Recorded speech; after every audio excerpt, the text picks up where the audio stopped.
আমরা সবাই নামাজ কায়েম করে নামাজ পড়ি তো নাকি? আর যাকাত দিই। আমার আল্লাহ ভাই ইন্নামা ইয়ামুরু মাসাজিদ আল্লাহ মান আমানা বিল্লাহি ওয়াল ইয়াউমিল আখির। আর কি কিয়ামতের দিনের উপরে যারা বিশ্বাস রাখে, আমরা সবাই বিশ্বাস করি তো আল্লাহর সামনে একদিন কিয়ামতে দাঁড়াতে হবে। আর যখন বিশ্বাস করি আমাদের খালি বিশ্বাস করে মুখে হই হই করে বললে হবে না ভাইজান, নিজেদেরকে পরিবর্তন করে মসজিদ মুখী আমাদের লাইফটাকে বানাতে হবে। আজকে যেমন আমরা সারিবদ্ধভাবে সবাই এসেছি জামাতের সাথে নামাজ পড়ব, এইরকম ভাবে আমাদের প্রত্যেক জুম্মাতে প্রত্যেক ওয়াক্তে আসরের ওয়াক্তের পরে আসবে কি আসরের ওয়াক্ত, আসরের ওয়াক্ত আমাদের সবাইকে আসতে হবে, মাগরিবের দিকে সবাইকে আসতে হবে, ঈশা সবাইকে আসতে হবে, ফজর সবাইকে আসতে হবে। মসজিদ তৈরি করে দেওয়া অনেক আসান, তকবীর দেওয়া অনেক আসান, লক্ষ লক্ষ টাকা দান করে দেওয়া অনেক আসান। আল্লাহর কসম বলে যায় নিজেকে ভালো আমলের সাথে লম্বা সময় সম্পর্ক করে রাখা অনেক কঠিন। শয়তান আপনার পিছনে সব সময় টাইমটাকে দেবে কিভাবে একে একবার নামাজ পড়ে ঠিক আছে সব তওবা করে নিয়েছে, এই যে ইমাম সাহেব বলেছিলেন যে ইল্লা মান তাবা ওয়া আমানা ওয়া আমিলা আমালান সালিহান ফাউলাইকা ইউবাদদিলুল্লাহু সাইয়্যাতিহিম হাসানাত। আপনি তওবা করবেন সব আমার আল্লাহ গুনাহ maaf করে পরিষ্কার করে দেবেন। এই যে গতকাল রাত্রিবেলায় আমরা সব আল্লাহর ইবাদত করেছেন, খুঁজে বেড়াতে না, তাই তো নাকি? সবাই কাটা আল্লাহর মাফ চেয়েছেন। হ্যাঁ, আজকে শুক্রবার সবাইকে রোজাও রেখেছেন, আল্লাহ পাক আমাদের বিগত দিনে সব গুনাহ maaf করে দিয়েছে।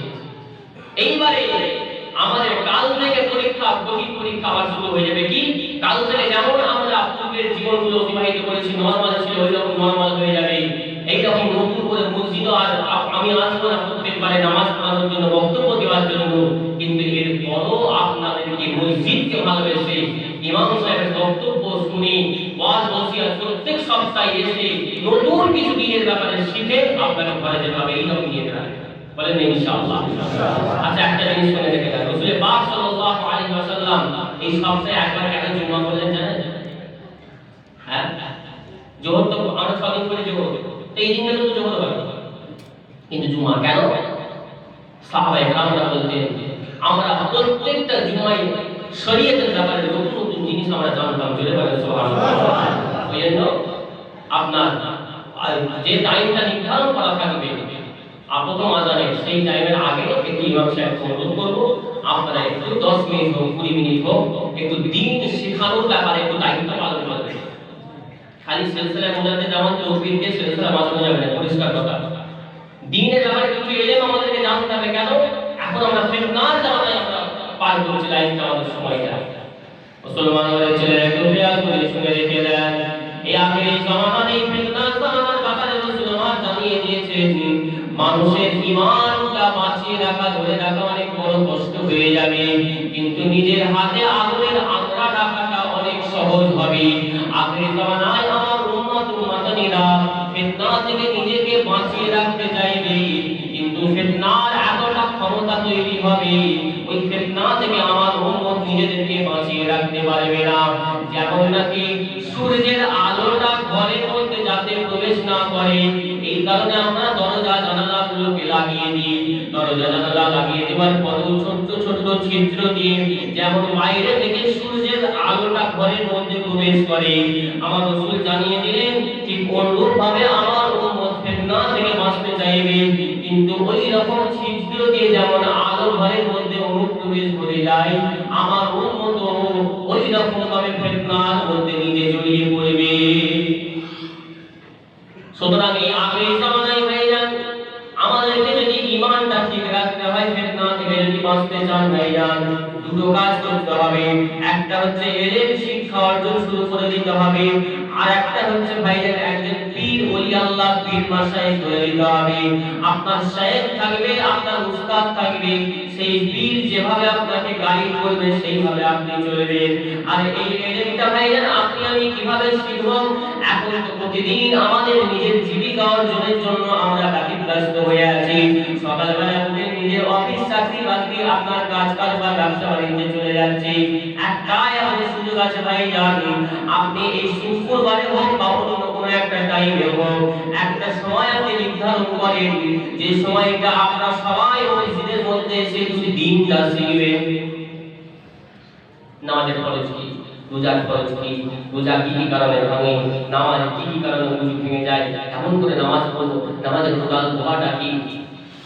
দাড়ি পেকে গেল, হ্যাঁ 30 বছর 40 বছর বয়স হয়ে গেল, এখনো দোয়া খুব জানলাম না, দোয়া ফাতিহা জানলাম না, আপনার 10টা সূরা কমসে কম 10টা সূরা আমরা পড়তে পারলাম না। মুসলমান হয়ে গেছি আমরা না হয়ে যায়, নিজেদের আল্লাহর কাছে ফিরিয়ে চলে আসলাম।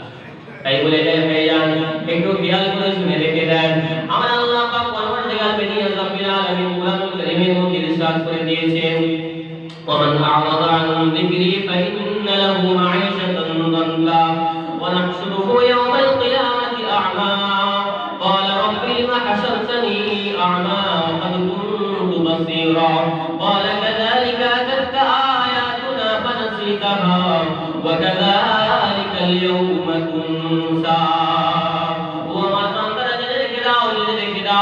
ومن أعرض عن ذكري فإن له معيشة ضنكا যে ব্যক্তিটা যে আমার বান্দাটা আমি আল্লাহর জিকির থেকে স্মরণ থেকে বিমুখ হয়ে থাকবে, মুখটা ফিরিয়ে রেখে দেবে, নামাজের টাইমে মসজিদে নামাজটা আদায় করবে না, রোজাটা ঠিকঠাক আদায় করবে না, নামাজ যাকাত দেবে না, আমি আল্লাহর হুকুমগুলোকে ঠিকঠাক মানবে না, আমি আল্লাহর নিষেধগুলো থেকে নিজেকে বিরত রাখতে পারবে না, ওই বান্দাটার হাসনাত সমস্যা আমি কিয়ামতের ময়দানে তাকে আমি অন্ধ বানিয়ে দেব, অন্ধত্ব অবস্থায় তার হাসনাত সমস্যা দেব, আমি আল্লাহ ওই বান্দাটাকে কানা করে দেব, আসলের মাঝে ওই বান্দাটা চোখে আর কিছু দেখতে পাবে না, দেখতে পাবে না।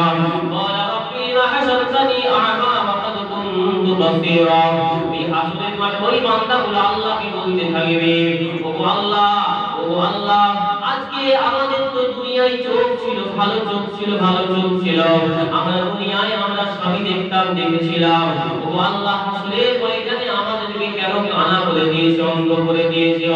আমার আল্লাহ তখন জয় বলবে, ওয়ালা কাযালিকা আতাতকা আয়াতুনা ফানসিতাহা, ওরে বান্দা জেনে রেখে দে, জেনে রেখে দে, আমি আল্লাহর আয়াতটাকে, আমি আল্লাহর কোরআনটাকে বান্দা তোদের জন্য আমি আল্লাহ অবতীর্ণ করেছিলাম, সেই কোরআনটাকে অর্থ করে করে মানে করে করে ওয়াইজরা ওয়াক্কালা ইমাম সাহেবরা তোদেরকে শোনাতো, ওরে বান্দা সেই দুনিয়ার জমিনে আমি আল্লাহর কোরআনটাকে তোরা মূল্যায়ন করে আসতে পারিসনি, শুধু মসজিদ করে দিয়েছিস, মাদ্রাসা করে দিয়েছিস, খালি সহযোগিতা করে দিয়েছিস, ঠিকই খুব ভালো কথা, কিন্তু নিজের জীবনটা পরিবর্তন করে নিজেকে মসজিদের রাস্তায় প্রতিদিন 5 ওয়াক্ত নামাজের সাথে সম্পর্ক করতে পারিসনি রে বান্দা।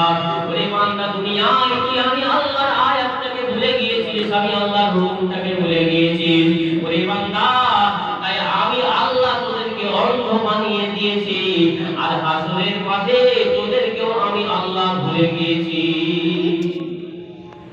অতএব হাসরের মাঠে যখন আমার আল্লাহ আমাদেরকে ভুলে যাবে ভাইজান, তখন কিন্তু আমাদের কঠিন পরিস্থিতি হয়ে যাবে, কঠিন সমস্যার সম্মুখীন আমাদের হতে হবে। সেই আখিরাতের দিকে খেয়াল করে, আমার আল্লাহর হুকুমের দিকে খেয়াল করে, আমার আল্লাহ কি বললেন, ইন্নামা ইয়ামুরু মাসাজিদাল্লাহি মান আমানা বিল্লাহি ওয়াল ইয়াউমিল আখির। আমরা সবাই আল্লাহর ঈমানদার, আমরা সবাই মাশাআল্লাহ আল্লাহকে মানি, আখিরাতকে বিশ্বাস করি, আমাদের মসজিদের তামির আমরাই করি, আমরা আল্লাহ করেন, অন্য কেউ করে। আর সেই তামিরটা কি, পয়সা টাকা পয়সা দিয়ে সহযোগিতা করে, যেমন একটা তামির অনুরূপভাবে 5 ওয়াক্ত নামাজ আপনি মসজিদে এসে পড়বেন, এটা একটা তামির। আমার রাসূল পাক জানিয়ে দিয়েছেন, রাসূল পাক সাল্লাল্লাহু জানিয়ে দিয়েছেন, ওয়া মাসাবা জেনে রেখে দাও, জেনে রেখে দাও, বাড়িতে যদি মেয়ে মানুষ আর বাচ্চা যদি না থাকতো, আমি তাহলে বাড়িকে আমি সম্পূর্ণ শেষ করে দিলাম।